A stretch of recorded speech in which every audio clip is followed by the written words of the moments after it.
네, 반도체 쪽 굉장히 궁금하실 테고 앞으로 더 잘 갈 수 있을까? 계속 보유해야 될까? 지금 들어야 될까? 굉장히 궁금하실 텐데 오늘 반도체 섹터 전문 연구원을 모셨습니다. 오늘은요 한동희 SK증권 연구원과 함께 말씀 나눠보겠습니다. 어서 오세요. 안녕하세요. 네, 반갑습니다. 오늘 좀 잘 좀 부탁드립니다. 중요한 인사이트일 것 같고요. 사실 제가 알기로는 작년부터 메모리 쪽을 재평가해야 된다라고 주장을 쭉 해오셨고 그게 이제 맞아떨어져서 최근에 너무 이제 잘 가는 흐름들을 보여주고 있는데 그때 이제 어떻게 보신 건지 궁금합니다. 서사를 좀 이렇게 따져볼게요. 예. 우선 가장 핵심은 수요가 특성이 과거랑 좀 달라졌다에 대한 게 제일 중요한 부분인 것 같습니다. 과거 메모리 반도체의 수요라고 한다면 저희의 전방 시장인 스마트폰, PC 그리고 이제 일반 서버가 중심이었죠. 특히 스마트폰 PC 같은 경우에는 거시경제 기반으로 교체 주기에 의해서 이제 변동되는 시클리컬이었기 네, 때문에 네, 네. 사실은 거시경제에 그냥 휘둘릴 수밖에 없는 산업이었는데 AI 사이클에서의 핵심은 지금 AI에 대한 투자 그리고 명분들이 거시경제 대비 다소 좀 둔감한 모습, 독립적으로 지금 운영되고 있다에 대한 부분들이 거시경제의 변동에도 우리가 AI 수요를 기반으로 이제 더 좋은 실적들을 낼 수 있는 상황으로 바뀌었다에 대한 부분이 첫 번째였고요. 두 번째 같은 경우에는 메모리가 얼마나 많이 필요한지에 대한 부분이 좀 중요할 텐데 AI에서의 메모리는 AI 성능을 높임과 동시에 네. 미래 이제 토큰, 단위당 토큰 비용을 또 낮출 수 있는 걸 같이 규정하는 핵심 변수이기 때문에 사실상 메모리는 반드시 필요한 전략 물자화 되었다에 대한 부분들이 네. 메모리의 수요가 언제는 좋고 나쁘고 위아래 변동이 컸지만 점점 더 안정적이고 긴 주기로 움직일 수 있는 수요의 성격이 바뀌었다 보니까 수요의 성격이 바뀌었다고 한다면 과거랑 메모리 반도체를 바라보는 프레임도 바뀌어야 하고 메모리 반도체가 조금 더 안정적이고 미래에 대한 실적을 우리가 신뢰할 수 있게 된다면 더 좋은 평가를 받아야 한다에 대한 부분이 과거에 대한 메모리에 대한 평가에 대한 척도가 바뀌어야 한다가 재평가에 대한 핵심적인 주장이었습니다. 네, 그래서 이제 작년부터 메모리는 재평가해야 된다라는 것을 담아서 연구하시고 그걸 이제 또 리포트로 내시고 이랬던 이제 대표적인 분입니다. 근데 이게 수요가 착착 붙고 있는 거잖아요. 그러니까 삼성전자와 손을 잡은 고객사 입장에서는 메모리 확보가 굉장히 중요한 건데 그래서 그런 걸까요? 장기 계약을 그렇게 하려고 한다고 들었는데 이게 어떠한 변화나 상징점이 있는지 네. 좀 설명 좀 부탁드릴게요. 네. 이 장기 공급 계약이라는 건 원래 저희 업계에 있어 왔습니다.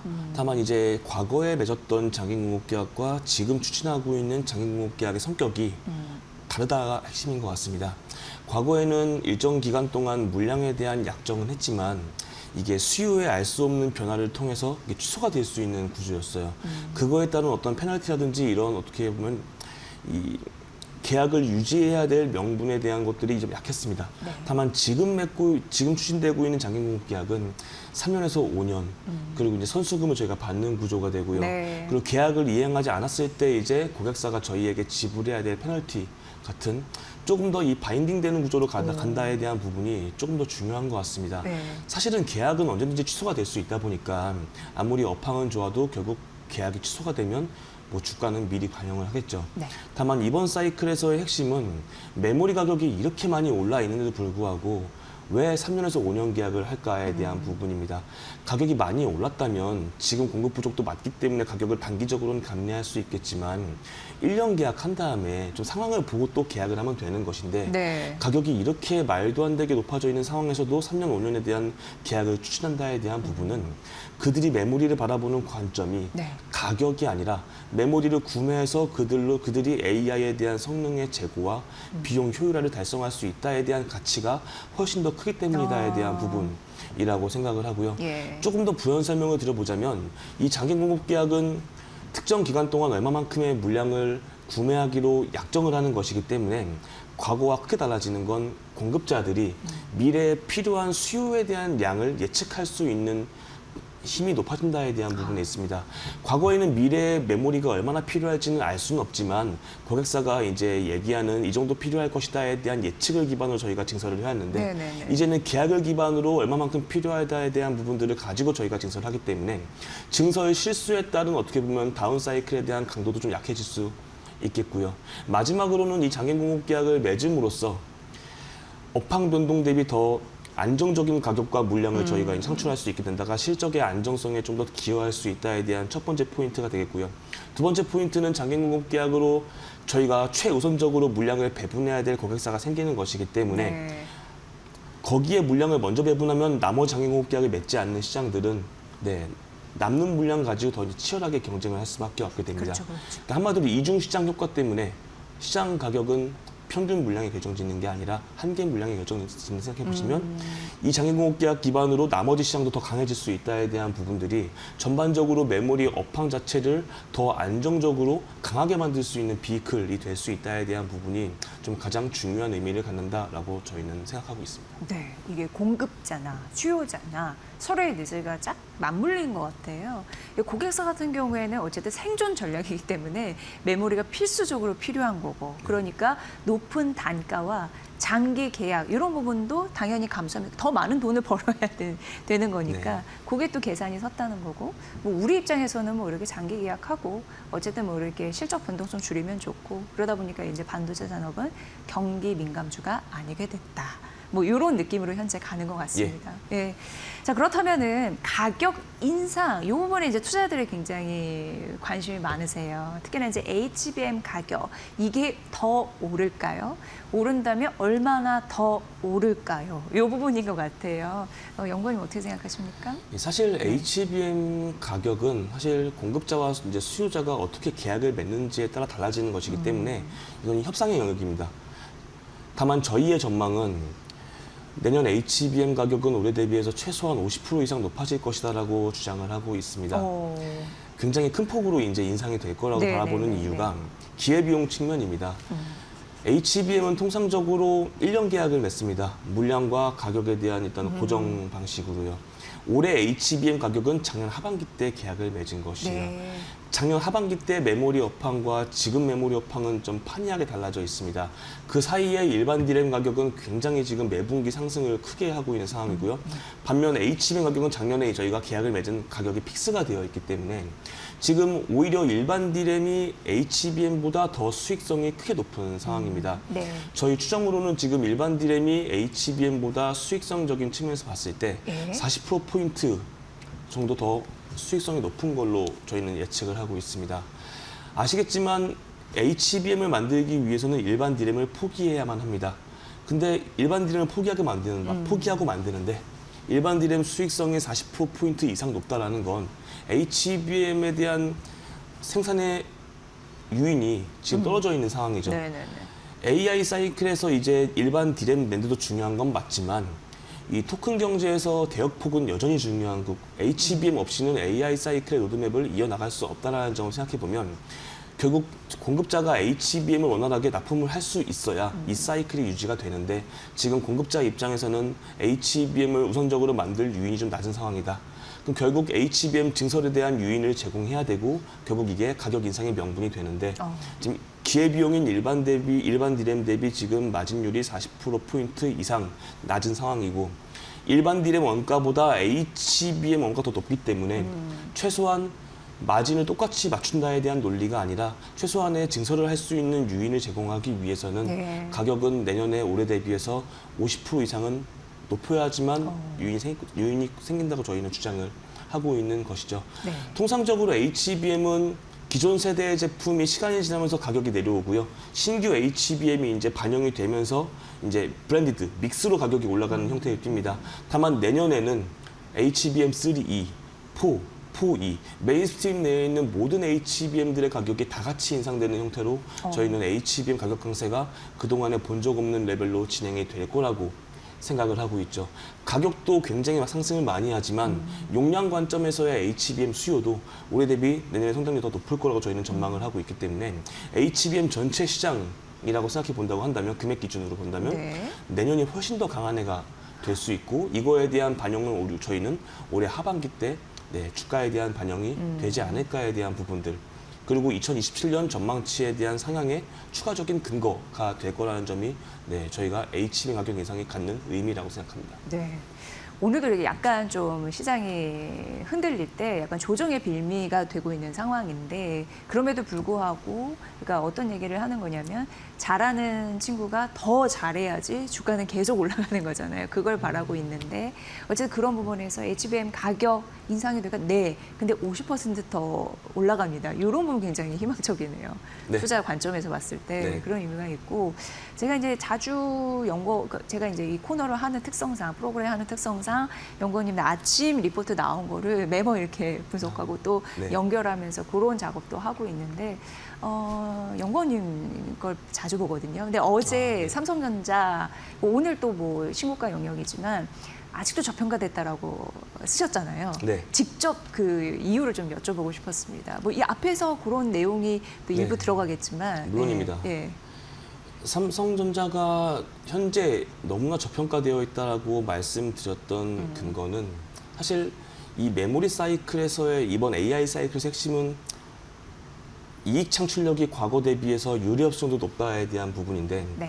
이거는 사실 삼성전자, SK하이닉스, 마이크론 다 같은 포인트입니다. 다만 이익 창출력 관점에서 봤을 때 메모리만 가지고 삼성전자가 가장 높은 이익을 창출하는 회사이고요.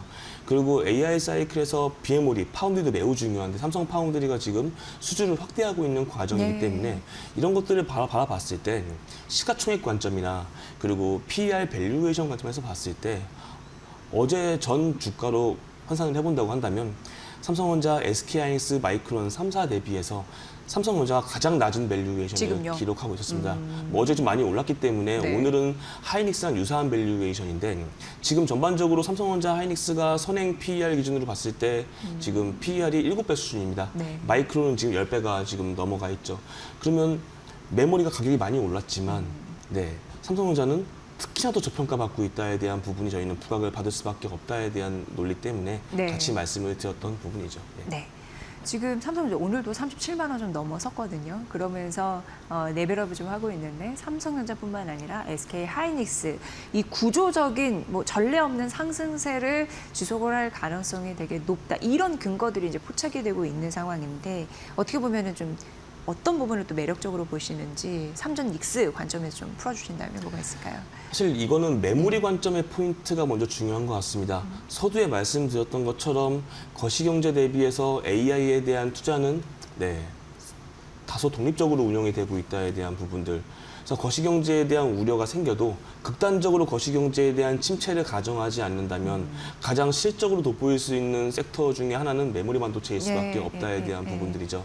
이익 창출력 그리고 수익성 관점에서 봤을 때 사실 한국에서 얘기할 건 아니고 전 세계 AI 관련주 어디랑 비교해도 이익 관점이나 마진율 관점에서 저희는 가장 최상위에 있는 네, 업종입니다. 네. 그리고 AI에 대한 투자가 영원히 강하지는 않을 수 있겠죠. 언젠가는 둔화가 될 텐데 그렇다고 해도 메모리가 AI에서 가장 중요한 재화 중에 하나라는 건 절대 바뀌지 않는다라는 생각을 해본다고 한다면 미래는 알 수 없지만 그 과정 내에서 네, 저희가 주가가 하락해도 신뢰하고 버틸 수 있고 올라도 여전히 저렴하다에 대한 명분들로 저희가 가져갈 수 있는 섹터 중에 하나는 메모리 반도체 라는 생각이고요. 네. 삼성전자, 하이닉스 저희는 모두 선호하고 있는 네, 종목입니다. 네. 그러니까 경제 성장을 이끄는 메모리 반도체 강국이고 그렇다 따지면 약간 둔화가 될 가능성도 있겠지만 하단을 또 받쳐주는 굉장히 네. 강력한 동력이고 네. 위로 아래로 이렇게 좀 든든하게 있는 그런 상황인 것 같습니다. 그리고 사실 돈 잘 버니까 뭐 이제 인센티브 직원들이 요구하는 것처럼 투자 입장에서도 주주 환원 좀 해달라고 네. 더 해달라고 이렇게 나올 가능성도 있는데 그런 정책적인 그런 부분은 어떻게 우리가 볼 수 있을까요? 사실 메모리젠 평가의 사실 가장 중요한 포인트 중에 하나는 저희는 주주환원이라고 생각합니다. 그래요? 네, 이 그러니까 지금 마이크론은 PER 10배, 전자 닉스는 7배. 이 차이가 계속 유지가 되고 있는 이유는 사실 저희는 주주환원도 되게 중요한 역할을 하고 있다고 생각을 합니다. 네. 사실 메모리 사이클은 과거에는 변동성이 심하다 보니까 이게 이익이 안정적으로 날 수 있는가에 대한 계속 의문이 있을 수밖에 없고 그건 주주환원을 꾸준히 하게 할 수 없는 어떻게 보면 네, 기준이었는데 이번 사이클에서의 핵심은 더 강해질지 약해질지는 지켜봐야겠지만 유례 없이 거대한 이익을 창출한다에 대한 관점은 바뀌지 않다라고 생각을 해보면 이 실적에 대한 가시성 결국 저희한테 네, 주주환원에 대한 가시성으로 이어져야지만이 코리아 디스카운트의 해소 중에 하나가 저희는 될 거라고 생각을 하고 있고요. 삼성전자 같은 경우에는 보통 3개년 주주환원 계획을 발표합니다. 네. 올해가 마지막이죠. 이 이익 창출력이 높아지는 국면 내에서 올해가 마지막이다라는 점은 정책이 바뀔 수 있는 환경 내에서 저희 시장에서 좀 기대할 수 있는 포인트가 되겠고요.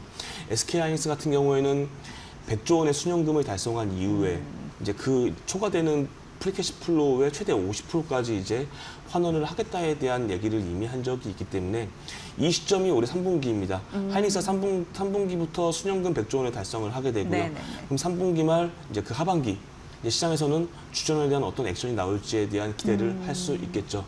결론적으로는 올해, 내년 굉장히 높은 이익을 창출하는 과정에서 이 것들을 다 현금 배당을 하기엔 너무 높아지죠.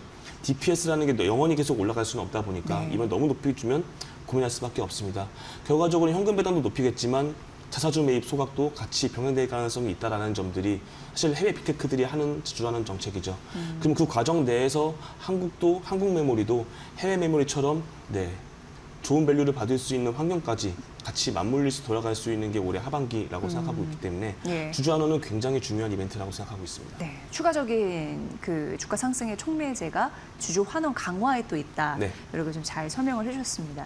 최근 시장을 보면은 너무 말도 안 되게 쭉 올라가고 있고 굉장히 기업 가치의 그런 몸값도 올리고 있기 때문에 또 많은 분들이 삼전 닉스 주목하고 있기 때문에 이걸 더 사야 될지 아니면 멈춰야 될지 고민 많으세요. 근데 이렇게 저도 여러 군데 이제 여쭤보면 한 이제 자산 운용하시는 본인들이 이제 판다라는 얘기를 하시더라고요. 근데 그 대표적인 이유를 들어보니까 스페이스X 그리고 뭐 오픈 AI 이런 거대의 그쪽 IPO도 대기를 하고 있고 전반적으로 뭐 리스크 금리 급등에 대한 우려감도 있고 뭐 그런 얘기를 하던데 그러니까 전반적인 투자 유의사항도 함께 좀 알려주시면 좋을 것 같습니다.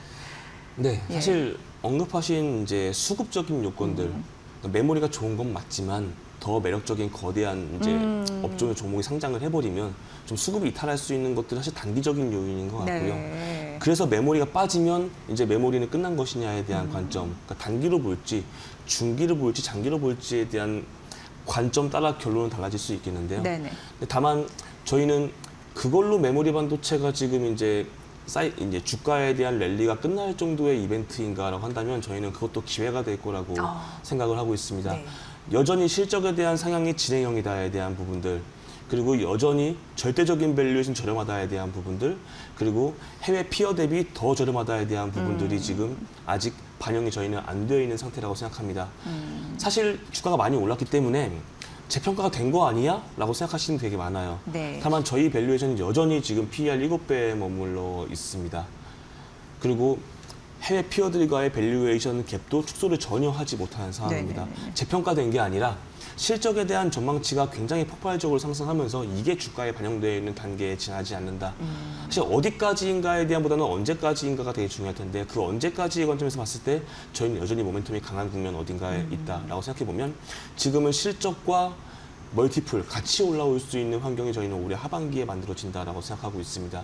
좀 고민스러운 건 이제 금리에 대한 부분이겠죠. 금리가 이제 5% 이상대로 고착이 되어버리면 사실 주식보다 채권이 더 매력적인 거 아니냐에 대한 고민도 있겠고요. 그리고 성장주 밸류에이션 관점에서는 할인율이 영향을 미치기 때문에 네.